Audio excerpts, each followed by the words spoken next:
Assalamualaikum warahmatullahi wabarakatuh. Perkenalkan, nama saya Wulan Robiatul Adawiyah Wahyudi, Prodi PGSDA semester 6. Di sini saya akan menjelaskan materi dari kelas 5 Sekolah Dasar Pelajaran Ilmu Pengetahuan Alam tentang sifat dan perubahan wujud benda. Apa sih yang dimaksud dengan benda? Benda adalah segala sesuatu yang dapat diamati, menempati ruang, dan memiliki massa. Benda di sekitar kita dibedakan menjadi 3 macam. Yang pertama adalah benda padat, kedua benda cair, dan yang ketiga benda gas. Dari masing-masing benda tersebut memiliki sifat tersendiri. Yang pertama adalah benda padat. Benda padat memiliki sifat yaitu bentuknya selalu tetap, ukuran atau volumenya selalu tetap, dan memiliki tekstur yang keras. Contoh dari benda padat yaitu meja, kursi, penghapus, dan sebagainya. Nah, jika kita memindahkan kursi dari satu tempat ke tempat lain, itu bentuk, volume atau ukuran dan teksturnya akan tetap sama, tidak akan berubah. Itu menunjukkan bahwa benda padat benar-benar memiliki sifat yang sudah disebutkan tadi. Sifat benda yang kedua adalah benda cair. Benda cair memiliki sifat yang pertama, bentuknya dapat berubah sesuai dengan wadahnya. Yang kedua, ukuran atau volumenya tetap. Yang ketiga, dapat mengalir. Dan yang terakhir, dapat menekan ke segala arah. Contoh dari sifat benda cair adalah air, minyak, sirup, dan sebagainya. Nih contohnya, jika kita menuangkan air yang berada di dalam botol ini ke dalam gelas, maka bentuknya akan berubah.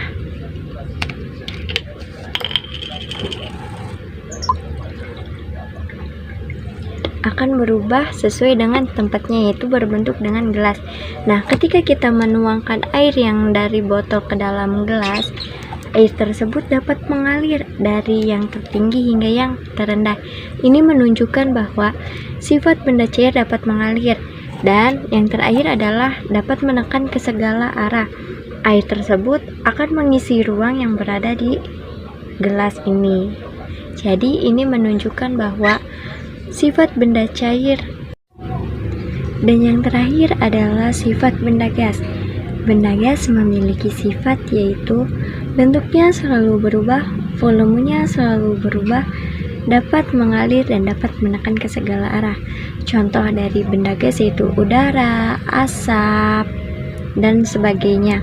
Nah, contohnya adalah sebelum saya memasukkan udara ke dalam plastik ini berbentuk kempes, tidak mengembung. Tetapi setelah saya memasukkan udara ke dalam plastik tersebut, maka bentuknya akan berubah menjadi mengembung. Kenapa? Karena saya sudah memasukkan benda gas ke dalam plastik ini. Ini adalah contoh dari sifat benda gas. Selanjutnya yaitu perubahan sifat benda. Perubahan sifat benda dibedakan menjadi 2. Yang pertama, perubahan sifat benda secara tetap atau yang disebut dengan kimia. Dan yang kedua, perubahan sifat benda secara sementara atau yang disebut dengan fisika. Yang dimaksud dengan perubahan kimia adalah perubahan sifat benda yang tidak dapat kembali seperti semula. Contohnya, besi berkarat, nasi menjadi bubur, dan sebagainya. Sedangkan perubahan fisika adalah perubahan sifat benda yang dapat kembali ke sifat semula. Contohnya mencair, membengkak, mengembun, dan sebagainya. Dan materi yang terakhir adalah materi tentang faktor yang mempengaruhi perubahan sifat benda. Yang pertama adalah faktor suhu. Nah, naik dan turunnya suhu itu sangat berpengaruh dalam perubahan sifat benda. Yang kedua adalah interaksi dengan zat lainnya. Contohnya api pada pembakaran, peristiwa pembusukan oleh jamur, dan yang terakhir percampuran dengan air. Baik, itu saja materi yang dapat saya sampaikan. Kurang dan lebihnya mohon maaf. Billahi taufiq wal hidayah. Wassalamualaikum